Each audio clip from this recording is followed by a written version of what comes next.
Hey everybody, welcome back to the channel. Today we have a special video we're gonna do. I got my buddy Stefan here, and we got our new buddy Jack Thompson here. It's Jack Thompson, right? Yes. Yeah. So Jack is camper of the week. We just did the Wiley X high school fishing camp here at Kentucky Lake, and he apparently was the best camper of the week out of like 200 high school anglers. How do you win that? Yeah. I don't know. Just be a good dude. You didn't like buy pizza and beer for the counselors? No. So we loaded him up with some baits, and yeah, we're ready to go fishing. Matt, Sounds like he's going to teach us a few things. Yeah, we haven't been out on Kentucky Lake, and he's a local, so we might be leaning on him more than he's leaning on us. But we're gonna get out there, we're gonna launch the boat, and we're gonna go have some fun. So stick around with us. I think we're gonna catch some bass. I'm looking forward to it. Let's dump it in. How about you, Jack? Yeah, I like you got catch a couple. Nice. Soft spoken. All right. Yeah, I like that. I like how way back it is.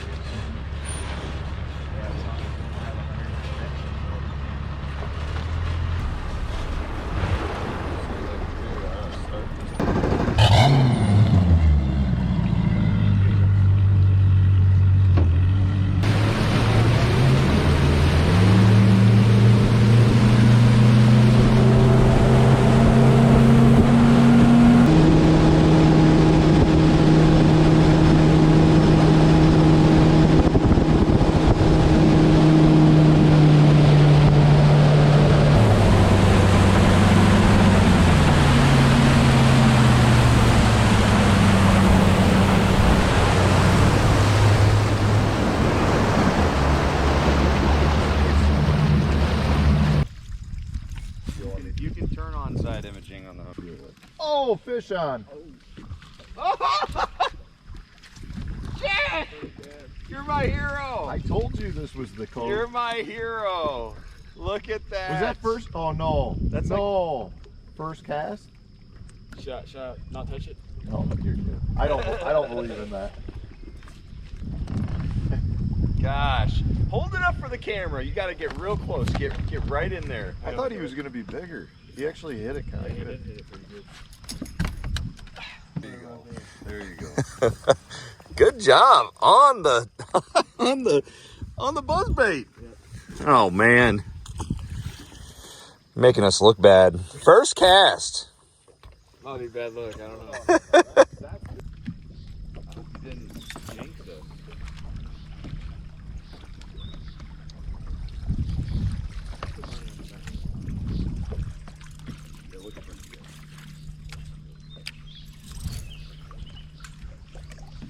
Oh, Jack! Worked that one. So is that you just catching a lot of largemouth this size now? They got it. Like, give it a couple more years. It's got to be back. Yeah, you know they're eating each other. It's like, You got it, dude. And I catch a lot of either a bunch of short little 10-inch fish or it's a bunch of yeah. so what's your plan? Are you going to college? Yeah. I plan on going to Murray. What's the degree you're looking at? Business degree. Yeah, business marketing. That's a smart move. That's what I took was marketing. Honestly, it wasn't all like, it wasn't as focused on marketing as I thought. But you know, business and accounting, all those things are really important. Personal finance is probably one of the most important in this sport. Yeah, I've taken a lot of financing. I've taken all the business myself. Yeah. Build your credit, man. Don't be afraid of credit cards. Use them to your advantage. Get some credit cards, use them for everything, and pay them off every single month. Build that credit, like pay them off completely. Don't spend anything that you can't pay off in a month. All through college, I had all my credit cards maxed out, but after my first year on tour, I was able to pay them all off, and ever since, man, my credit's been through the roof. And I think a lot of people overlook that, but in this sport, man, you need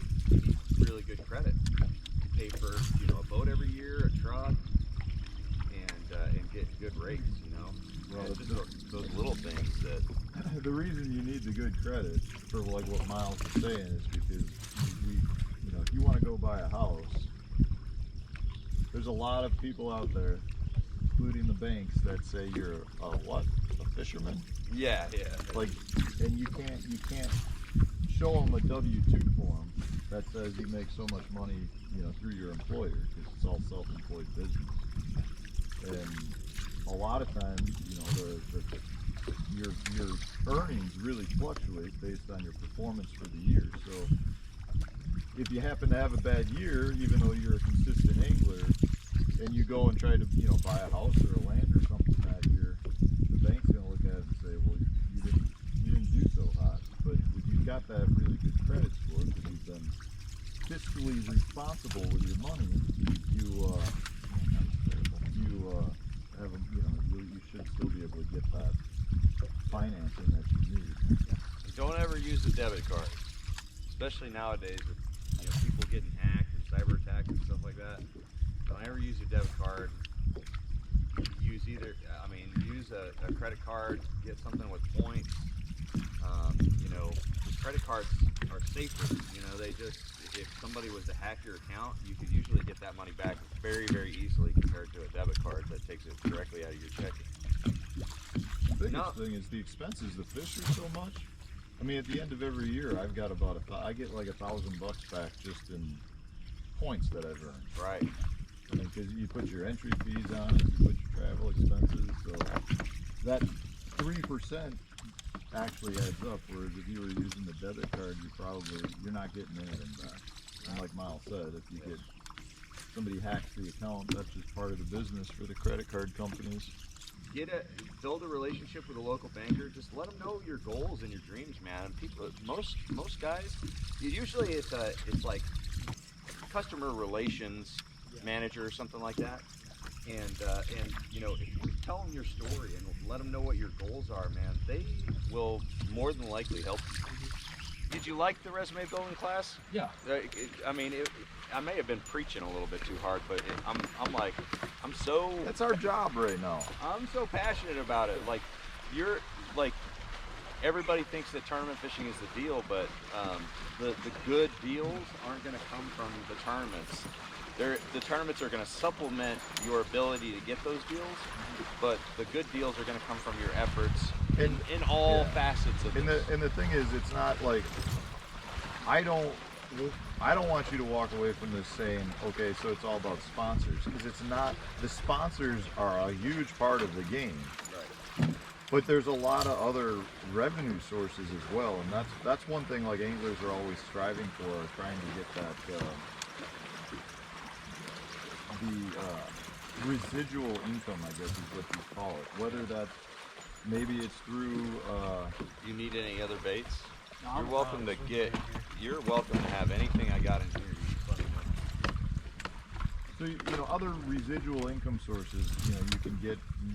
Could be potentially a bait deal where if you've got your name on a bait, you make money from the sales. It could be, you know, YouTube. I'm making decent money off YouTube, but it's not even the YouTube videos then that are really making the money. It's the fact that that's leading to other relationships where I've got other business endeavors from it. It's so, like, we did talk about it in the class. You know, those little things that you do that you think are a waste of your time, that you're not really getting paid for. Every little thing that you do has not everything is going to pay off in the long run, but you'd be so surprised at how many of the really small efforts that I put in turn into something really big. You know, it's crazy how many people are watching that you don't even know about. Honestly, that's the thing. Like, and maybe it was talked about in the class, but it's like. You never know who you're talking to, and this is, you know, something that I'm sure I've had, you know, so there's issues like, okay, so you never know who you're talking to. You've been on the water practicing for 14 hours, you get back to the boat launch and you're just like hooking the boat up and you're exhausted, and because of the wrap boats, you know, people want to come up and talk to you, and you know, like from our standpoint, it's kind of hard to engage in conversation because we're exhausted. it's like getting dark and we got to get back to the house, eat dinner, do something to the boats, and get to sleep for the next day of practice. And you know, at the same time, we're not allowed to talk about fishing. It's against the rules to get fishing information from people. So for me, it's always just easier to kind of not even engage in conversation. Yeah. The problem with that is you never know who that person is. So it's always best to be cordial to them. And people like to poo-poo. I've never used that term before, but I'm going to use it. I feel like I've heard People you like say that. people like to poo-poo the whole like it's who you know aspect of this deal. Like you're some privileged person that has to know everybody. Yeah. It's not who you know right now. It could be who you know in the future, Yeah. because just through your efforts. Yeah. It doesn't mean that you were born into a huge network of people. Like, you just have to work hard to network, like we talked about yesterday. And people don't understand that. It's not an insult. You guys are sleeping on the steak beds. It's not an insult when somebody says that, oh, well, he just knows that guy. It shouldn't be, because that guy worked hard to network. And the put reality, himself out there. the reality is, whether you want to be a fisherman or a stockbroker or a car Did you know that salesman. you're on the boat with the state champion butter churner from 1992? Don't listen to Miles. I've had my He fair. was- I've eaten my fair share of butter, What but did you say yesterday? We were both. I was like, man, I was spitting I said- fire today, and he was like, I was spitting butter. yeah. I was Anyways, like, what are you doing? the reality is, no matter what job it is that you want to do, a lot of it is about who you know. Yeah. Jobs are given out based on. It may not be because you know the guy hiring, but the guy hiring knows somebody that knows you because they referred you to them. And Oh, jeez. You see that blow? It might have been the popper. sounded huge. But yeah, if you really think about it, it's like when it comes to, like, people might get sour because they might have a better paper resume, but if you know somebody and they know you and they know what you're all about and your character and all that, that is a way better resume than any paper resume where somebody doesn't know that person, doesn't know if they can rely on them, because you can't.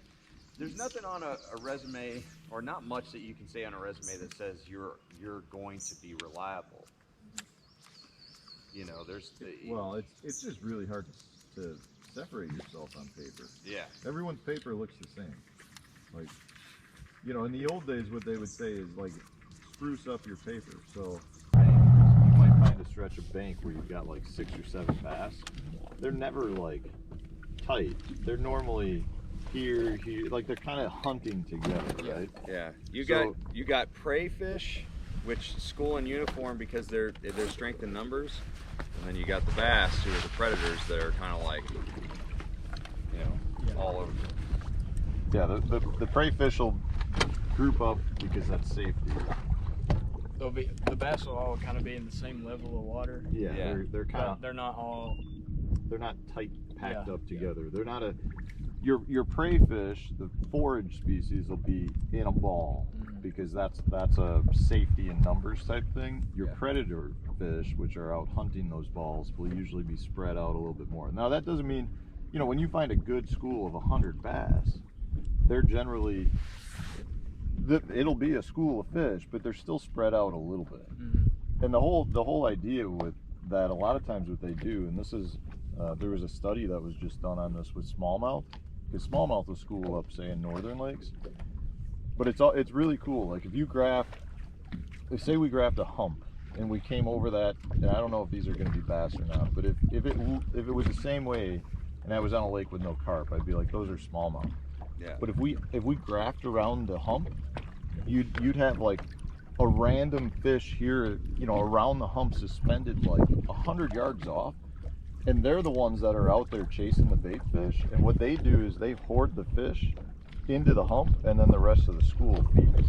It's really cool. I don't know if have you seen that study that just came out? No. There was I'll see if I can find it for you, but I suggest you do not do that. First question is, what's your first cast going to be, and with what bait and why? Probably. Oh! It's a carp. Oh! Yeah, Keep him down. nothing like them big ledge fish. Yes. Did you pull up any? Miles, did you pull up any What do you mean? fish to see if others followed it? No, which I would didn't. indicate I other wasn't paying guys. attention. I was so excited. I He's got a bite. chunky. He is chunky. He's healthy. He's white too. He's healthy. Look at that. Jack, we're catching up. Catching up. I would probably throw a reaction bait first and foremost. Probably not gonna be throwing a spoon in practice much, but I might. Oh, that's a good question. Maybe a hair jig with the hook covered. You know, I would throw probably hair jig. probably a crankbait. I would crankbait or hair jig. One of those baits would be one of my first. Okay, so sink. Honestly, I idle, and I don't, unless it's a lake like. What if you were here right now? Kentucky, I would have to catch a couple fish, yeah, or a fish. Okay, so then my other question would be, how long? So you pull up on a spot like this. How long do you fish it without getting a bite and moving to the next spot? Oh, in practice? Yeah. 3 casts. Four casts? casts, yeah. Just because it's Kentucky Lake, or is that what you do in Chickamauga too? Both. But it may be, I would do 2 casts with a reaction bait, and then 2 casts with a real slow moving bait, like a drop shot. Like drop shot would probably be my second. I wouldn't go through a full list of stuff until if I hit several spots and I'm not catching anything, I might have to go through a bunch of different rods. A lot of times I'm not trying to like dial it in the practice day. I'm just trying to get some bites. But on a place like this, I guess you might have to sift through a bunch of rods to even know what you can get bit on. I try to live by the 15-minute rule. Like I would not sit on a school of fish for more than 15 minutes. You got our phone numbers? All right, we got Jack's dad.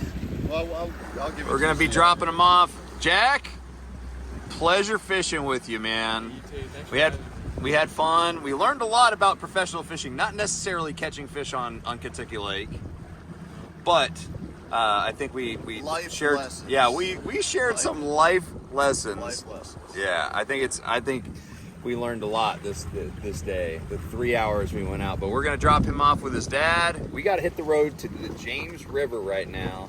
But what are your social media channels? I got JT Bass Fishing on Instagram, and then Kentucky Lake Fishing on TikTok.